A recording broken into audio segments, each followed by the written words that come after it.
Hey there, I'm James McKinven. And I'm Dago, and you're listening to This Indie Life.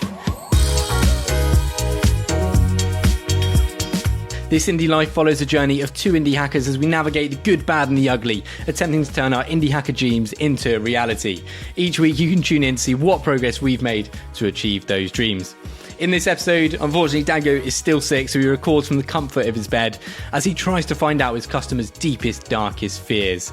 Meanwhile, I've had a really positive week having discussions about selling indie bytes or maybe finding an alternative solution to my short-term money problems. But I do have to tackle a little bit of rejection along the way. Don't forget, we're on YouTube now, and you can find the link to that in the show notes. Let's get into it. So Dago, tell me, why are you in bed recording? Fuck, because I'm sick. Like I don't feel sick. Like it's this fucking long COVID thing. Like I slept 10 hours and I was tired all day, and it's been like this for 1 week.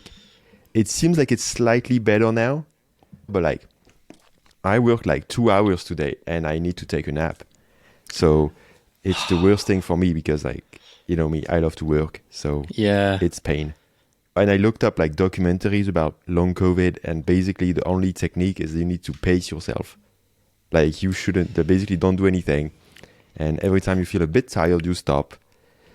And over time it kind of like heals itself if you're lucky.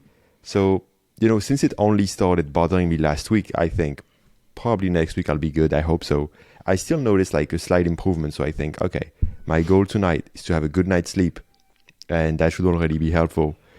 But yeah, that's like, I wish I could just keep killing my body and just be effective, but I can't, so I hate it. Yeah. Well, that's interesting, because when I was ill a couple of weeks ago and I had the 1 week of it, I was so bored. Like, if it had gone on any longer, I would have gone crazy.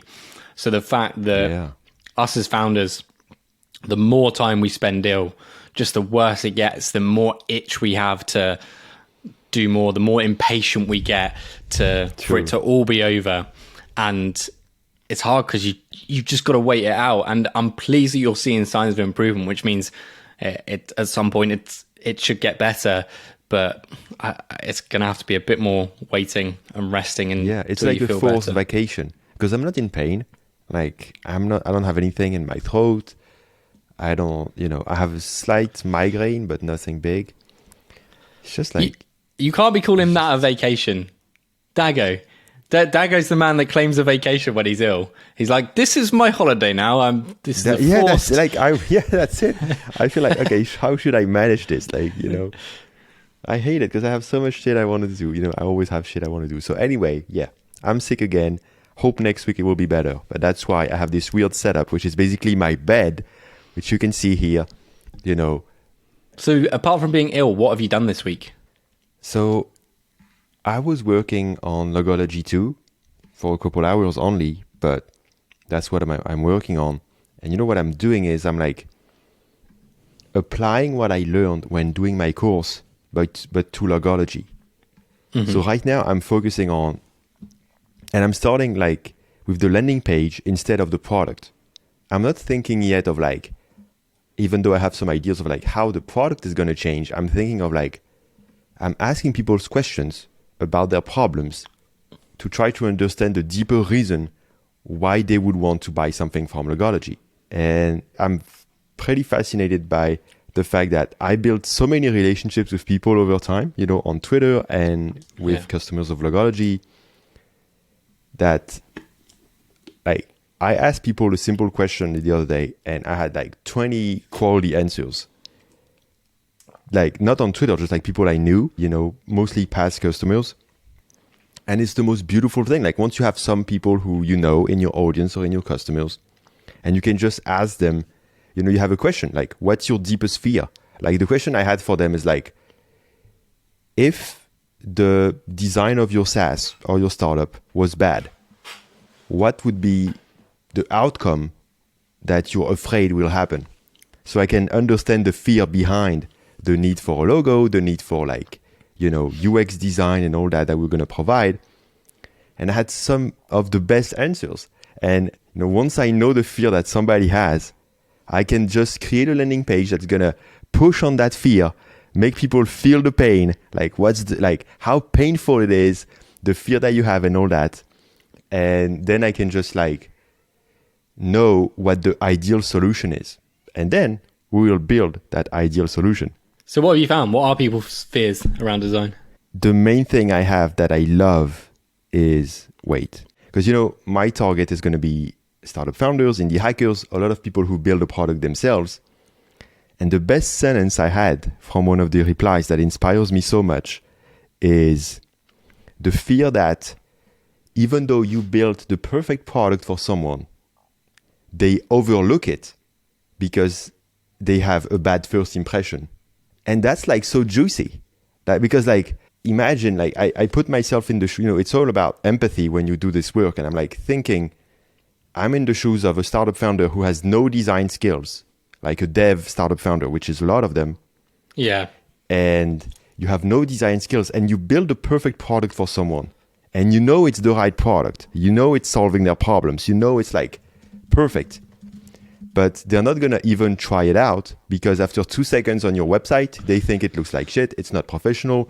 Bye. I'm going to go to someone else. Even someone with like a lesser product in the end. And that's like so powerful. So I'm going to, you know, be building my landing page around that.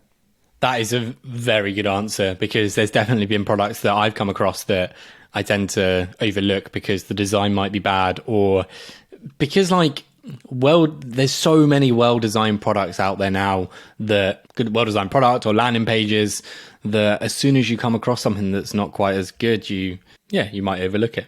What's your plans to start implementing stuff that you've got from this research you've been doing?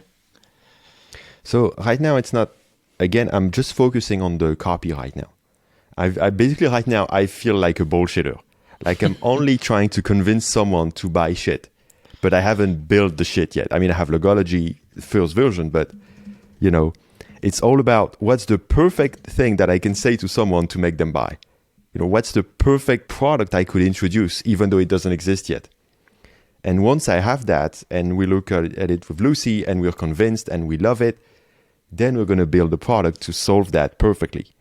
You know, so focused on that, which if I wasn't sick would probably be done, but probably going to take 1 month at this rate, but whatever. I'm going to keep doing it, you know, as little by little. And eventually then I'm going to build a product. Yeah. Very cool. Well, I'm excited to see more of it as you make more progress. I like, there's this balance to strike right between just building something that no one wants, building. Have you spoken about this? Versus doing a bunch of research and never building anything. But it seems like with your experience, you're going to hit a nice balance between doing enough research before you start building and then building something people actually want or need. Yeah, to be honest, I feel very confident about it, which is usually the time where you fail and learn humility. But I do feel confident about it and that I really know how to understand people's problems and fears. And I mean, and I know how to communicate it now. Plus I have the audience and I have the product skills and, you know, so we're on fire. I think we're just going to kill it. Like, I don't know. I feel confident about this one. I'm like, I don't know if it's going to be big or anything, but I think just changing the copy, the messaging, and adapting the product a bit, we can do ×2 minimum. And I'm hoping for like ×3 or ×4 sales with the same amount of, you know, traffic. So we'll see. But yeah, pretty fucking excited. Cool. I'm excited for it too. Now, your COVID brain has also made a very interesting decision and you decided to go ahead and bought Twitter Blue, which I did. I wanted that nice juicy check mark as immediately as it came out. I was like, yes, I want that. And I have it. And I was surprised, given how much of like an Elon fanboy and Twitter fanboy you are, that you wouldn't have done this sooner. So what's made you do it this week, Dago? I'm not a Elon fanboy. Don't say this. I'm a Twitter fanboy. I'm a fan of Twitter. This is like the best platform. I love it. And I want it to succeed. And I think Elon is interesting and I believe he's going to succeed. But anyway, I know you were just teasing. Yeah, it's because this weekend, you know, I had one copycat like 5 months ago or something. Like somebody who creates another account, like pretending to be me. And this weekend there was 2. So I reported them and some people in my audience helped me and we reported them. But I thought, well, if it's $10 and I have this blue check and people don't fall for it, like it's positive, Yeah. you know? So that was really the intention, because to be honest, I see no value in this fucking Twitter blue thing now. I mean, I have all the features now, all the advanced things, and they're all useless. Like undo tweet, like it's bullshit, because when you undo, you lose the text. So you can't just like fix a mistake. So you have to write it again. So I'd rather not undo, copy and paste the failed tweet, the mistake, and, you know, retweet it again, so I disabled the undo thing. Then they like recommend you some top articles. Who gives a shit about that? It's like useless. But that said, I know this guy, Jack Forge, which is like a big account in the dev niche, who, you know, we started, you know, becoming a bit closer, and he's a really nice guy, makes a lot of memes. And he told me he had Twitter Blue, like, with a couple of friends of his with big accounts, meaning like more than 100K or something. And at the end of December, between the 18th and the 31st, they had clearly an advantage. He told me they all noticed they were getting boosted like crazy. So it doesn't hurt. And I think I'm going to be able to study, does it impact growth? Does it impact conversions? And also the thing that convinced me finally is like when somebody random, I literally don't know this person, but they just said, oh yeah, I have a friend who did it and he converted customers way easier after that. Like it was way easier to get sales. And I'm like, you know, when I went over 10K followers, I noticed an improvement on my conversion rates significantly. So I'm like, if for $10 a month, I get just even 5% more sales of my product, which would be like $500 more per month for $8, dude, like no brainer. So I was like, okay, too many reasons. I'm doing it. I'm going to be like a sucker now with a blue check, but whatever. I'm doing it. Well, it definitely makes more sense for you. I'm interested to see if it actually makes any difference in conversion rates, because you're actually looking at that stuff, whereas I'm just tweeting aimlessly into the abyss. But it does make a lot more sense for you than me. I just do it for my ego, because I would like the blue check, and still in my mind. I know. And you like to spend money. Yeah, I like to spend money on stuff that doesn't make any difference. I can spend money on Twitter? Yeah, it's still in my head whenever I see a blue check mark. I just, now I know like people can pay for it, but there's a split second when you think, oh, they're verified. I wonder what for. They must be important or a big account, but now you can have it small. But I like my blue check mark. Interested to see how it works for you though. Yeah, I'm very curious, I think. And I think, you know, now I have a lot of things to tell people about in the next update of my course, because I plan to record an update with all the changes in the algorithm. Ooh. Basically, nothing really changed. But, I mean, the strategy shouldn't change, but there's a lot of information that changed. So I'm going to try to record like a 20, 30 minutes update, free for everyone. And it's also going to allow me to update my landing page and say that the course is up to date with latest algorithm changes from Elon Musk, which I know a lot of people are afraid to buy because of this. So, fuck, I'm sick, so I can't do the recording because it's exhausting. But when I'm not sick, I'm doing this recording, like aiming for like a 30 minutes high quality video that I'm going to add to the course. I think is going to be like awesome way of re-promoting the course. And it should be at the same time that I hit like 1,000 sales, which would be like about like 3 weeks or 1 month from now. So I'm planning to do a big thing. 1,000 sales, big update, you know, let's go, you know, like a big day or something. So I'm excited. How is the course going for sales? Because I know quite early on in the pod, we was sort of aiming for, was it like 2 to 3 sales a day you were trying to get? Yeah. So we are, that's where we are. Maybe 3, 4, more 3 or 4. Nice. So like, for example, today, $280 for sales, you know, just today, which is like basic, like it's like the most average day ever. So like, that's the perfect example. And so this month so far, we're on the 21st and I'm at 6K. Boom. Dude, that is so cool. Good man. Well, I've had a very, very good week. I can see on your face, you're glowing. I'm glowing. Thank you. I'm feeling so good. So last week I sort of spoke about my plans to get like a big cash injection to try and clear my debt. One of those options was to attempt to sell Indie Bites or have conversations around it. And since then, I have just been dead focused on what I can do to make this happen and getting very excited about the idea of having no debt. I've had loads of conversations with people about if they could potentially acquire Indie Bites, what that would look like. People that have acquired podcasts before, people that have had their podcast acquired, had conversations with people about, is that the right thing to do? And the sort of conclusion I've come to, having had all these conversations since last Wednesday when I decided it, is that selling it might not be the best thing right now because it is a large commitment for someone to buy it. The price I set was $30,000. And I also don't really want to do it. It's more, I need this cash injection and this is a way to do it. So the more likely option is that I'm going to partner with a sponsor for a year. And it is going to be an incredible deal for whoever decides to pick this up, because I've just set it at the current rate, the rate of today, which is just under $300 an episode. So for the year, 52 episodes, it's just over $15,000. Yeah. The thing is, if you partner with Indie Bites now, today, the show doubled last year with, I think, 30 episodes. If I'm doing 52 next year with a commitment from a sponsor, the show could double, triple, quadruple. And then by the end of the year, you're going to have a podcast sponsorship that you paid $300 for that may be worth $5, $6, $7, even $1,000.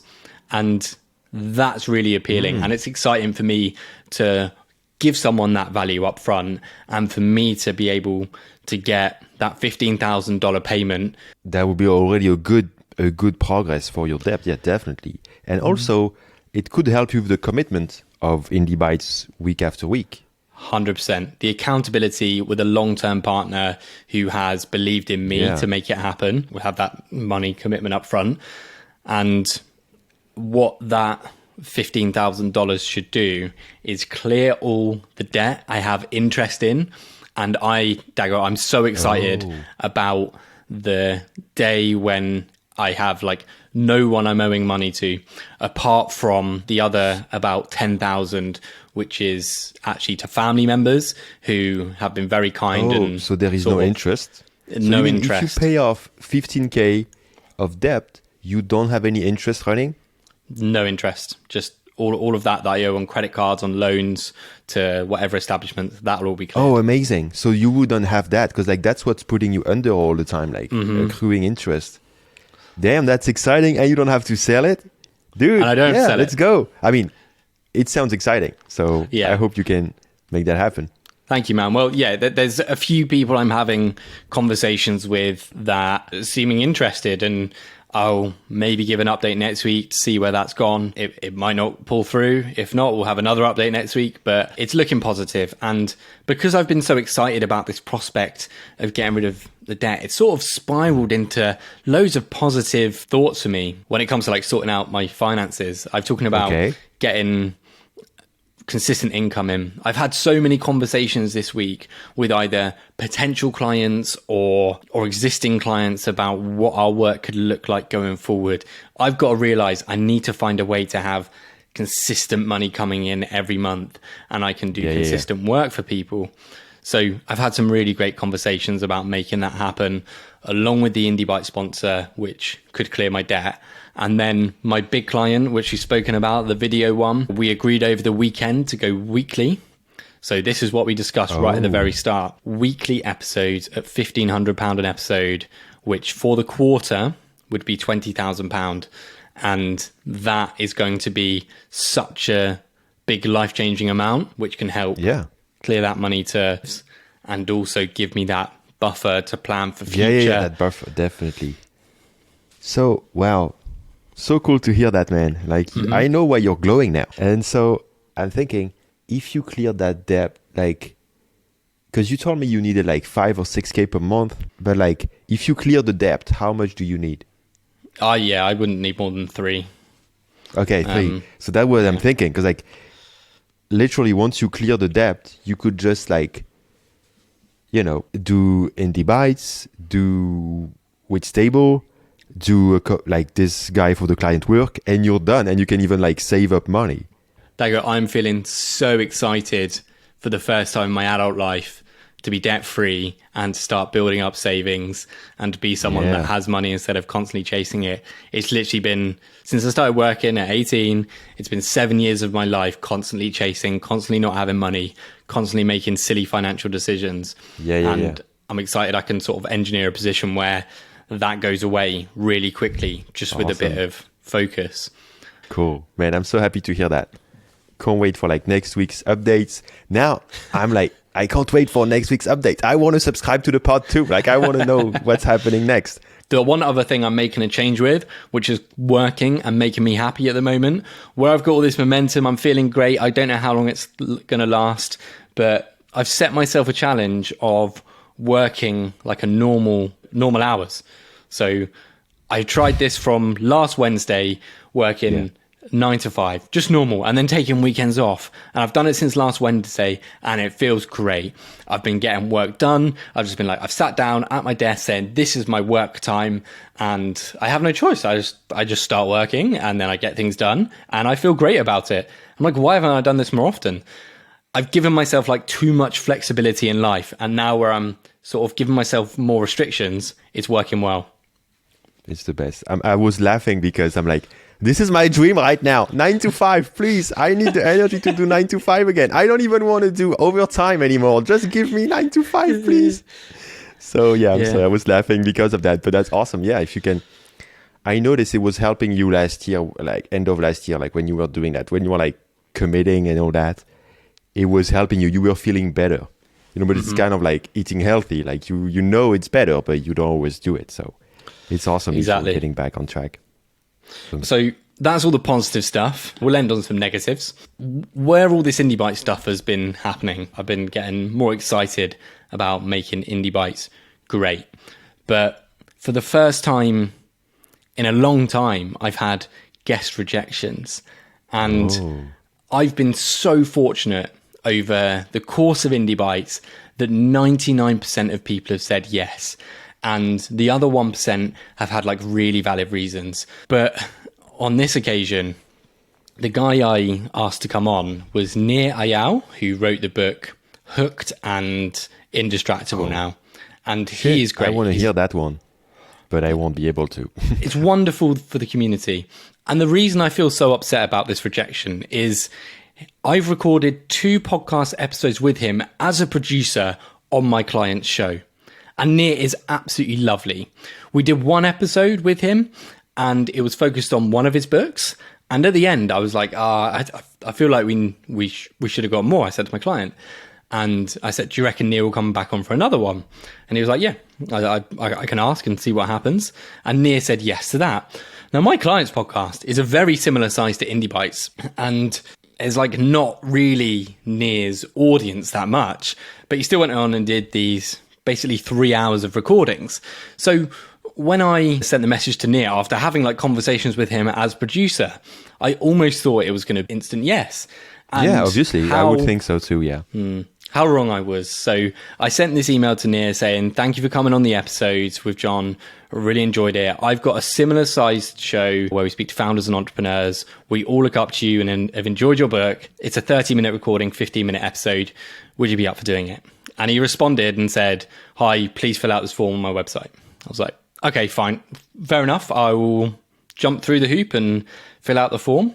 So I fill in the form, put all the details in about Indie Bites, and the next day I just get like a flat out rejection saying, no, this isn't something Nir would be interested in. And like he obviously gets a lot of requests to do these media appearances. And so I understand it, but it just felt like a bit of a defeat because I've had so much luck with getting guests on, and I'd done 2 recordings with him, and he was on the recordings. He was like asking for other podcasts to go on, and even then it was still a rejection. Dude, that's just like, forget this. Like think about the 90%, 99% and get some nice guests. Just tons of people who would love to come on the show, Yeah, well, the takeaway for me from it was that rejections are going to happen, and frankly, I've not had enough of them, and I need to get more used to it because I've also had rejections on like the acquisition and the sponsorship, where I've been like actively outreaching to people about the potential of it. I've got a few like straight out no's, and I struggle with it. Like I'm like, I just feel like personally attacked by someone saying no. That's why I never do cold outreach or anything. I'm scared of it too. Like I hate it, you know. So yeah. So that's pretty much me for the week. Brief update on wallet sales. I aim for a 1,200 this month, and I'm unlikely to hit it. And I've just realized it's important not to get too tied to these arbitrary goals I'm setting, but just make logical steps to what I can do to hit it next week. If I wanted to make that this week, what could I do? This month. Potentially getting another big order to hit that. But it's an arbitrary goal. Maybe just focus on the stuff that's really important, which I'm happy with right now, which is the money stuff. And then next month I can start to do more of the content that I want to do, tweets, PR outreach, all of that stuff. But right now, happy to just focus on what's going to make like important short-term impact. All right, man. Should we wrap it up here? Yeah. Thank you for listening to this episode of This Indie Life. Hope you enjoyed the chat between myself and Dago. If you've got any questions or feedback, we want to hear from you. Feel free to send us a message on Twitter. Our handle is @IndieLifePod. I'll pop a link in the show notes for you. And if you want to watch us instead of listen, a reminder that this podcast is on YouTube from now. That's all from me. Stay indie. James out.